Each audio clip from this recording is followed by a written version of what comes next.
Have you ever been so invisible that people spoke about destroying your life right in front of you and never noticed you were listening? That's what happened to Mia Parker on the night that changed everything. The ballroom floor gleamed like ice beneath her mop. White roses climbed marble columns. Crystal glasses caught light from chandeliers that cost more than she'd earned in her lifetime. And somewhere in this palace of perfection, the woman who'd destroyed her family was about to celebrate. The elite gala at Larkspur Grand wasn't just another event. It was the event where Manhattan's wealthiest gathered to see and be seen, where deals worth millions happened over champagne, where people like Mia were meant to stay invisible. She'd perfected that art over 3 years. Head down, hands steady. Never make eye contact. Never remind them that the help could see everything. This shy girl had learned that survival meant silence. Sabrina Cole's voice cut through the ballroom like broken glass. Cleaners, stay out of the way. Don't touch anything that doesn't belong to you. The new housekeeping supervisor thrived on small power, the kind that comes from having someone beneath you to push down on. Mia's hands trembled as she pushed her cleaning cart past the stage. Not from fear of Sabrina. From the banner overhead, Host Victoria Hale Foundation. That name still had the power to hollow her out even after all this time. She touched the cheap phone in her pocket, the one that held a single audio file she'd never been brave enough to delete. Her father's voice recorded the night before they came for him. "If they find me, I'm done." He'd been right. And this shy girl had spent 3 years hiding from the aftermath, cleaning the floors of the very world that had destroyed her family. Sabrina shoved past her arms full of event materials. An expensive leather folder hit the floor papers, scattering like accusations. Mia knelt automatically, the invisible girl cleaning up other people's messes. One sheet caught her eye. A timeline. Item code GB915. Package A, media drop. And in the corner, watermarked so faintly she almost missed it, Glass Bride. The words slipped out before she could stop them, barely a whisper, but sharp as a blade. "No, it can't be her." Footsteps. Expensive shoes on marble. A man's voice controlled and precise. "Who did you just say?" Mia looked up into the eyes of Levi Caldwell, the Millionaire CEO whose face she'd seen on business magazines, whose company everyone said was untouchable. The man Victoria Hale had publicly destroyed 2 years ago. What this shy girl didn't know was that picking up that paper would transform her from invisible to undeniable. And before we continue, from all of us here, we wish you a Christmas filled with love, warmth, and the quiet courage to stand in your own light. You deserve it. Mia's first instinct was to run. She'd gotten good at that, at making herself smaller, quieter, gone. But Levi Caldwell wasn't looking at her the way most people did.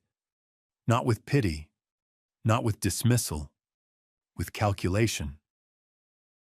"I'm sorry," she stammered, clutching the timeline sheet. "I was just cleaning up. I didn't mean to—" "That paper." His voice was ice over steel. "Where did it come from?" "The supervisor dropped it. I was only—" A younger man appeared at Levi's shoulder, sharp suit, sharper eyes. "Levi, we need to move. The senator's here and Victoria's asking for you." Levi didn't move. His gaze stayed locked on Mia, then shifted to the paper in her trembling hands. "Jordan, clear the small conference room, now."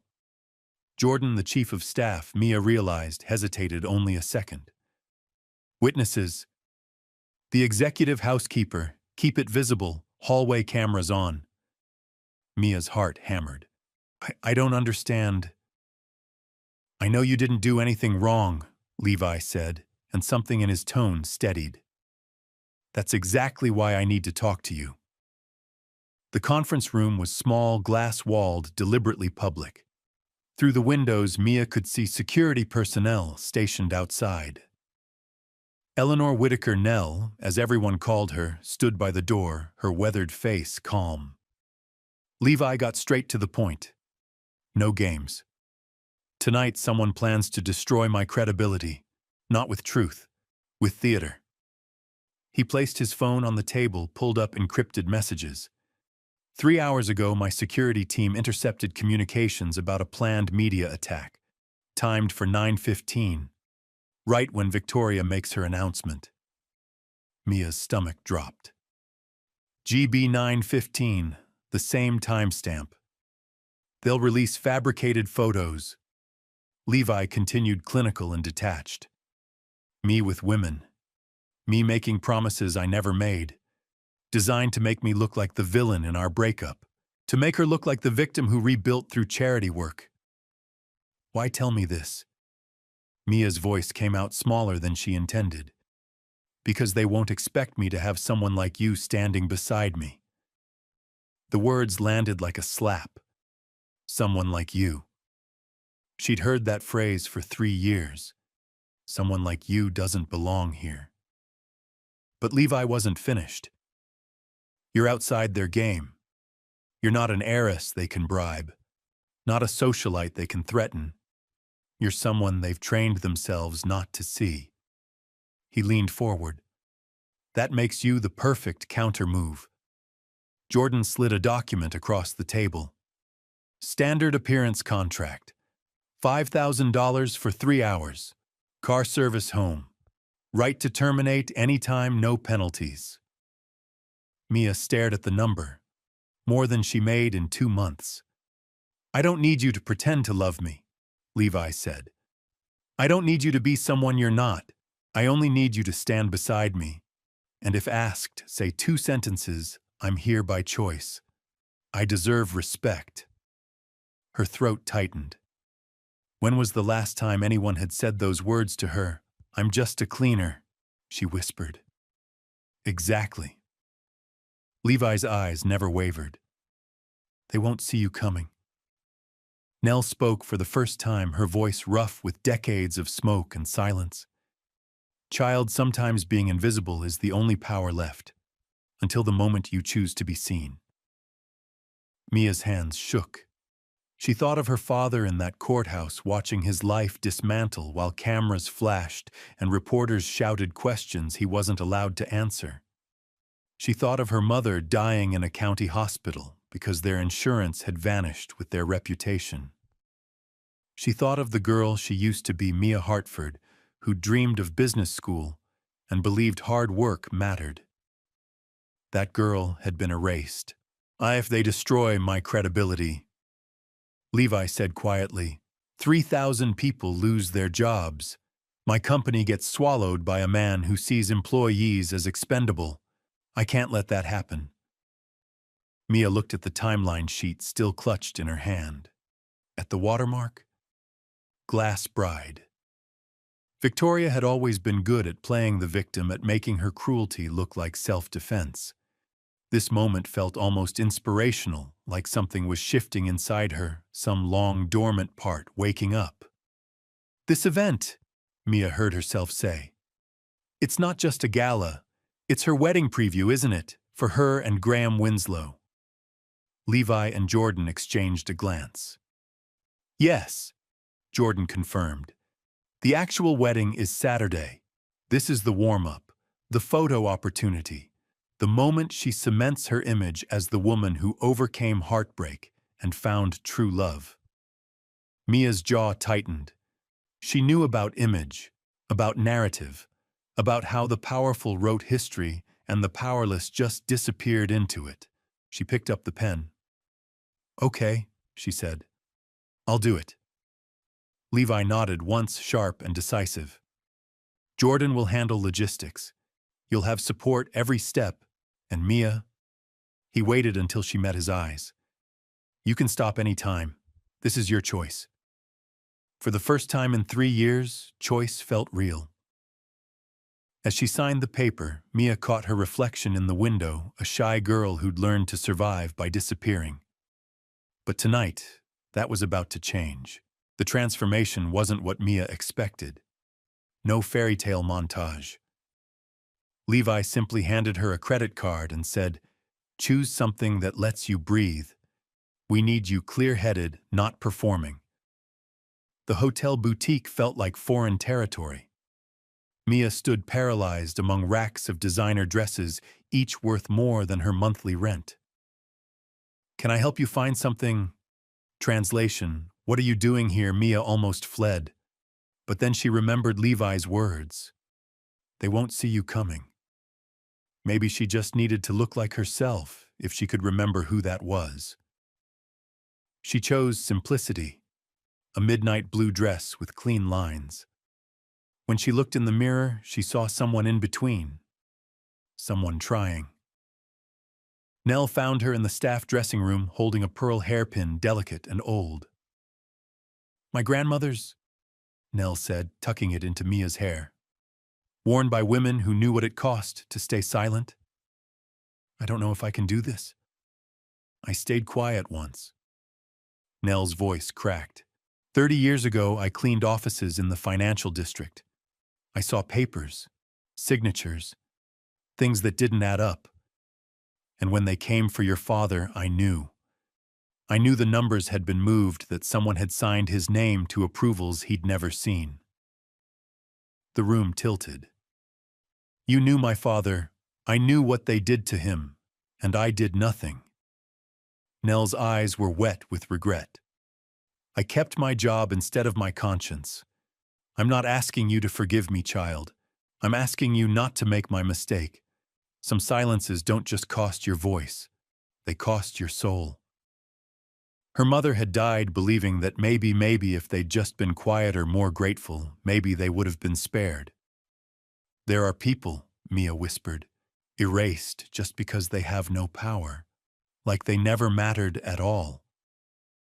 A throat cleared in the doorway. Levi stood there, but she saw something flicker in his expression when Nell spoke. Recognition. 5 minutes, he said. And Mia, you don't owe anyone beauty tonight, just presence. The ballroom had transformed into a glittering cathedral of wealth. Every power player in Manhattan seemed present. Senators, hedge fund managers, tech CEOs, media moguls.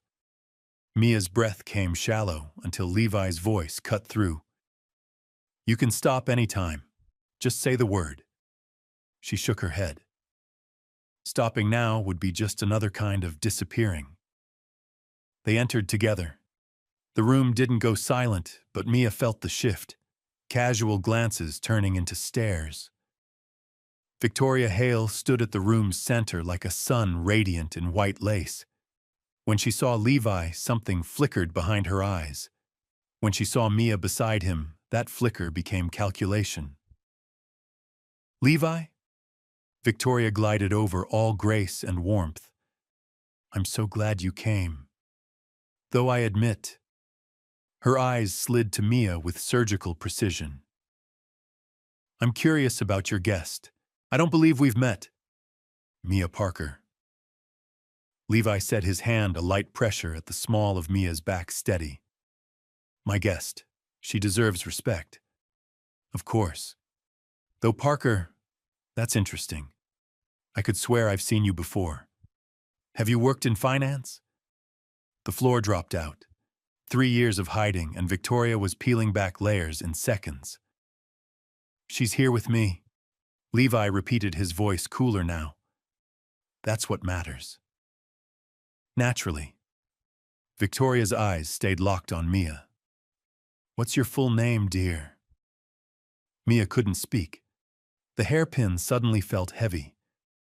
Graham Winslow, Victoria's fiancé, appeared with champagne flutes and easy swagger. Victoria, darling, you're monopolizing our guest of honor. He extended a hand to Levi. Caldwell, good to see you moving forward. From what I hear, fintech's been challenging lately. Every sector has challenges. The difference is how you respond. Graham's smile sharpened. I was discussing your latest investment vehicle with the senator. Interesting structure. Though I noticed the secondary offering has some unusual clauses. Section 12, subsection C specifically. The redemption rights seem almost punitive if triggered within 18 months. It was a trap. Graham was pushing Levi toward a defensive response, something that would sound aggressive when the photos leaked later. Levi opened his mouth, and Mia heard her own voice, soft but clear. That clause protects long-term stakeholders from speculative manipulation. It's not punitive, it's preventive. Every eye turned to her. Graham's expression shifted from condescension to surprise. Victoria's face went very still. Levi recovered instantly. Exactly. Short-term thinking destroys more companies than bad products. Graham laughed, but it rang false. Well, your companion seems well-informed. Where did you study finance, Miss Parker? The trap she'd walked into. The question she couldn't answer honestly. But before she could speak, Victoria's voice cut through sharp, now warmth gone, wait. Parker, Hartford, Mia Hartford. The recognition in Victoria's eyes turned to something darker, something that looked almost like fear. And in that moment, Mia realized something profound. Victoria hadn't just destroyed her family. She'd been running from the possibility that someone someday might remember, might come back, might speak. The silence stretched, the kind of moment where invisible people become undeniable. Mia lifted her chin, met Victoria's eyes, and for the first time in 3 years, didn't look away. What Victoria didn't know was that Mia wasn't alone anymore, and the evidence she'd been running from had just walked into the room. Victoria's smile froze. For just a heartbeat, the mask slipped. Mia saw what lay beneath, not cruelty, but panic. "Excuse me," Mia said, her voice steadier than she felt. "I need some air." Levi followed without question. Jordan materialized at a discreet distance. They stepped onto a stone balcony overlooking Manhattan's glittering skyline. Mia gripped the railing. Her whole body shook. "You know her," Levi said, not a question.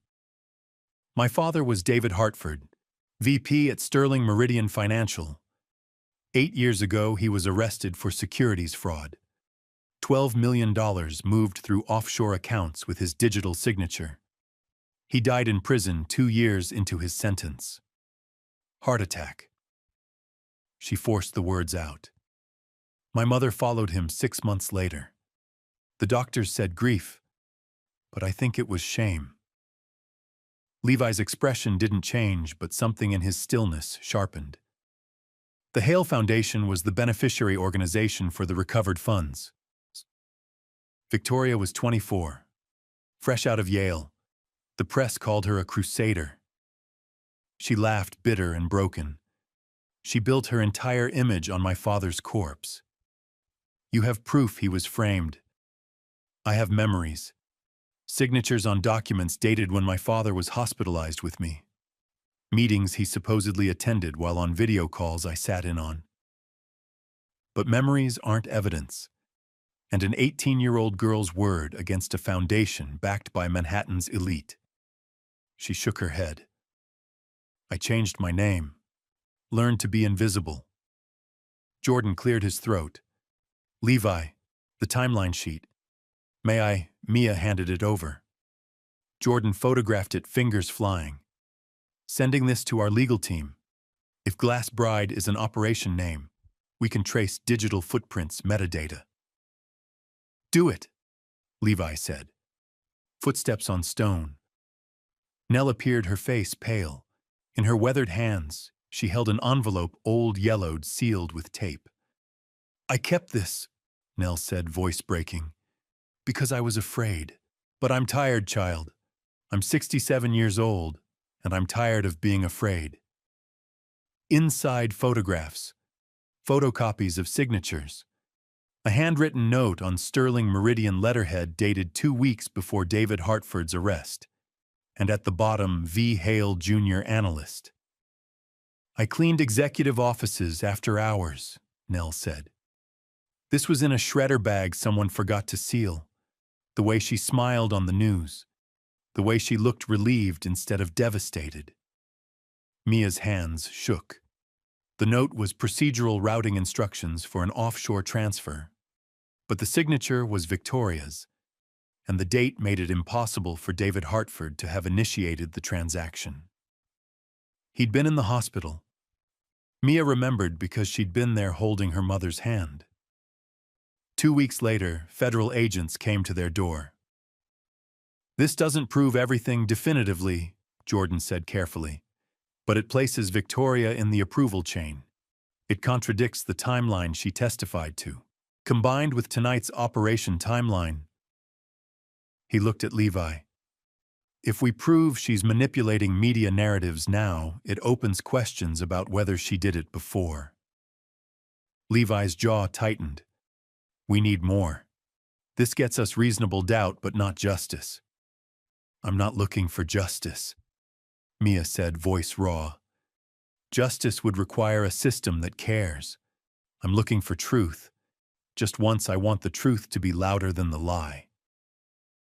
Levi turned to her then, and she saw something unexpected recognition. Not pity, understanding. "2 years ago," he said quietly, "Victoria and I were engaged. 3 days before the wedding, she held a press conference, showed emails I'd supposedly sent to other women, texts degrading my employees. It was seamless, devastating. My company's stock dropped 18%. I spent 8 months proving the communications were fabricated." He paused. "By the time I won, the damage was done. I wasn't vindicated. I was just the bitter ex who couldn't let go." "That's why you knew about tonight. You've been waiting for her to do it again." "I've been watching," Levi corrected. "When Jordan's team intercepted chatter about an operation targeting me during her pre-wedding gala, I knew. Victoria attacks when she's about to win something, when the contrast makes her look most sympathetic." He looked back toward the ballroom. "Tonight she becomes Mrs. Graham Winslow, wife of the man who's been quietly buying shares in my company through shell corporations. Tomorrow they announce a hostile takeover." The pieces clicked together the clause Graham mentioned the timeline sheet. Using shame as a weapon to devalue, then destroy. "I'm not afraid of being poor," Mia said. "I learned how to be poor. But I'm afraid of being erased, of disappearing like I never mattered. Like my father never mattered." Levi nodded. "I'm not afraid of losing money. I'm afraid of trusting the wrong person and watching 3,000 employees pay the price." Jordan's phone buzzed. "Levi, our analyst confirmed it. The metadata traces back to a server cluster registered to Winslow Investment Group. The media packages are already loaded, waiting for the trigger at 9:15. Levi checked his watch. 8:47. "We don't have much time," he said. He turned to Mia. "I need to know right now, how far are you willing to go, because if we do this, there's no invisibility anymore. They will see you. They will come for you. I can protect you from some things, but not from being known." Mia thought of her mother dying in a county ward, still whispering apologies. Her father maintaining his innocence until his heart gave out. Nell carrying 30 years of guilt for silence. She thought of the shy girl she'd been who'd believed truth mattered, and the woman she'd become who'd learned that survival sometimes meant surrender. Maybe there was a third option. A chance to reclaim what had been stolen. "If I stay silent tonight," she said, looking Levi in the eye, "tomorrow someone else gets erased. Another family. And I'll spend the rest of my life wondering if I could have stopped it." Levi nodded once, sharp and decisive. "Jordan, activate Protocol 7. Legal team on standby. Subpoena authorizations ready to serve. This ends tonight." "Understood." Levi extended his hand to Mia, not to pull her, not to lead her, but to stand beside her as an equal. "Then let's remind them that invisible doesn't mean powerless." Mia took his hand. It was warm, steady, real. And for the first time in 3 years, she didn't feel alone. The MC's voice carried across the ballroom.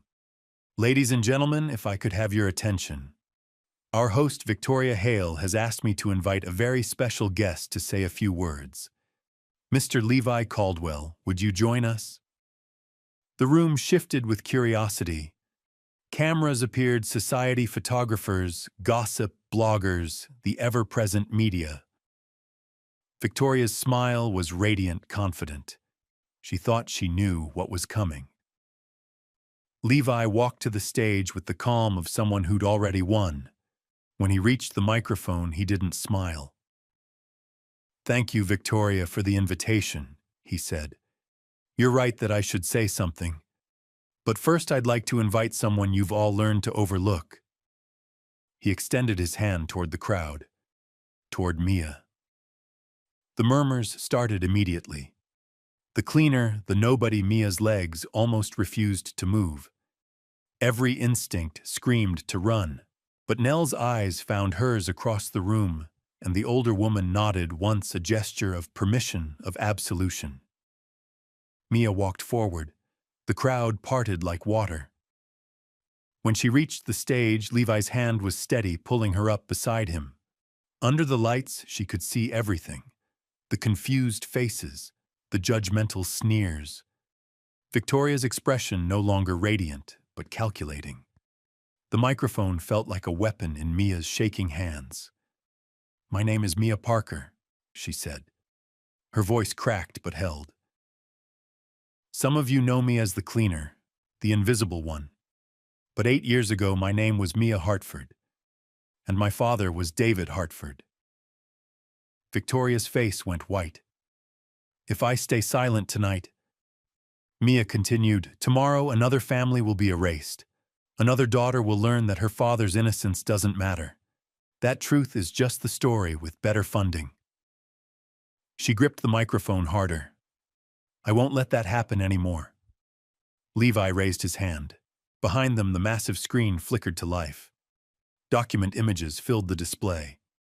Email chains, routing protocols, and at the center, the timeline sheet. Item GB 915, Package A, Media Drop. The metadata traced clearly back to servers owned by Winslow Investment Group. Jordan's voice came through a secondary microphone, clinical and devastating. At 9:15 tonight, coordinated media outlets were set to release fabricated communications designed to damage Mr. Caldwell's reputation, timed to coincide with this event. The operation was codenamed Glass Bride. These documents showed digital signatures, approval chains, and payment routing. The room erupted, not in chaos, but in the specific kind of silence that comes before reputation collapses. Victoria tried to smile. "This is absurd, a desperate attempt." "We have the metadata," Levi said, his voice cutting clean through her objection. "We have timestamps, and we have legal authorization to preserve all relevant communications pending investigation." The side doors opened. 3 people in conservative suits entered Levi's legal team, supported by financial investigation authorities. "These individuals are here to serve notices of investigation and asset preservation orders related to securities, manipulation, and coordinated defamation," Jordan announced. "No one is being arrested tonight, but certain assets and communications are now under legal hold." Graham Winslow's face turned the color of old paper. He looked at Victoria not with love, but with the cold calculation of someone realizing he'd partnered with a liability. "Ms. Hale," one of the legal representatives said, approaching with documents. "You're not required to speak without counsel, but these materials must be formally served." Victoria's hands shook as she took the papers. The cameras were still rolling. Every moment captured, documented, distributed. She looked at Mia, then really looked, and whispered, barely audible, "Who the hell are you?" Mia met her eyes, steady now, unafraid. I'm the person you tried to erase. The crowd parted as Victoria stumbled off stage, Graham trailing behind, already on his phone, already distancing himself. The murmurs grew not sympathetic, but speculative. In Manhattan's elite circles, uncertainty was more lethal than guilt. Mia stood under the lights, breathing like she'd surfaced from deep water. And for the first time in 3 years, she didn't disappear. The shy girl who'd spent years invisible had just become undeniable. The moment was powerful, raw, and strangely heartwarming, not because it was gentle, but because it was true. Justice didn't always arrive with fanfare. Sometimes it arrived in the quiet moment when you stopped running and decided to stand. But the real transformation, the one that would determine whether Mia truly escaped or just traded one cage for another, was still unfolding. The ballroom emptied in waves, some guests fleeing scandal, others lingering to witness the aftermath. Mia stood on the balcony again this time, not hiding, but simply breathing. The city sprawled below, indifferent and eternal. Levi found her there, Jordan tactfully remaining inside.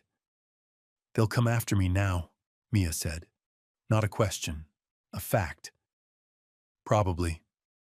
Levi's honesty was almost comforting. "Victoria's reputation is damaged but not destroyed. She has resources, lawyers, and wounded predators are dangerous." "Then why does this feel like winning?" "Because tonight you chose to exist. That's not small." Mia turned to him. In the city lights, his face looked softer, or maybe she was just seeing him clearly for the first time. "I don't belong in your world," she said quietly. "I can't just step from housekeeping to boardrooms. That's not how life works." "You're right." Levi stepped closer but didn't touch her. "You don't belong to my world. You belong to the truth, and tonight, you chose it over safety. That's rarer than you think. I'm afraid they'll turn me into a joke. The cleaner who got ideas above her station. The shy girl who thought one moment of courage made her someone. Then we make sure the moment isn't the story. We make sure what you do next is." He paused. "I won't promise to save you, Mia. I won't promise tomorrow will be easy, or that people will suddenly see you differently. But I will promise to stand beside you while you figure out who you're becoming. Not who you were, not who they say you should be, who you choose." Footsteps. Nell appeared one last time, the pearl hairpin in her weathered hands. She'd retrieved it when Mia's hair came loose during the confrontation. "Your mother gave this to me," Nell said, "the day before she died. She asked me to find you if I ever got brave enough. She said, 'Tell my daughter that fear is just love that hasn't learned to stand yet.'" Mia's vision blurred. She knew that you'd seen the documents. She suspected, but she never blamed me for staying silent. She said everyone survives the best way they know how. Nell pressed the hairpin into Mia's palm. "But she believed God, she believed so hard, that one day you'd be brave enough for both of you." Mia closed her fingers around the pin. It was warm from Nell's hand. "I'm not brave," Mia whispered. "I'm just tired of being afraid." "That's the same thing, child," Nell said. "That's always been the same thing." Inside the ballroom, Jordan approached with news the court had signed emergency asset freeze orders. Victoria's foundation accounts were under review. Graham's investors were pulling out. The machine was turning. Slowly. Imperfectly. But turning. Levi looked at Mia. "What do you want to do now?" For 3 years, she'd made herself small enough to fit into spaces others overlooked. She'd folded her dreams into something that could survive in the dark. She'd learned every shade of invisible. Now standing in the light, she realized she didn't know yet who she was. But for the first time, she had the freedom to find out. "I want to practice standing straight," she said. if you'll practice trusting people. Levi's smile was small, real, and unguarded. Deal. He extended his hand. Not to pull, not to lead, just to stand beside. Mia hesitated, old fear, old reflex, then took it. Together they walked back inside where Jordan waited with practical next steps, where Nell stood proud in her housekeeper's uniform, where the cameras had finally stopped rolling, but the real story was just beginning. It was heartwarming in the truest sense, not because it was perfect, but because it was honest. Two broken people learning that healing doesn't arrive in a single moment.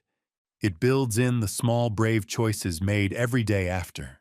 And somewhere in that ballroom, a shy girl who'd spent 3 years invisible learned something profound: being seen was terrifying, necessary, and the only way forward. 1 week later, Mia Parker returned to Larkspur Grand, not as a cleaner, but as operations assistant. A small step, a real one. Levi handed her a new ID card, her real name printed clearly, Mia Parker. Not hiding, just choosing. You ready? He asked. She slipped the pearl hairpin into her hair, thought of her mother, her father, and all the people who'd been erased, simply because they had no voice. And she smiled. I'm learning. Together they walked out into the morning light. Two people who'd discovered that being seen is terrifying, necessary, and the only way forward. That truth doesn't need to shout. It only needs courage and the right moment.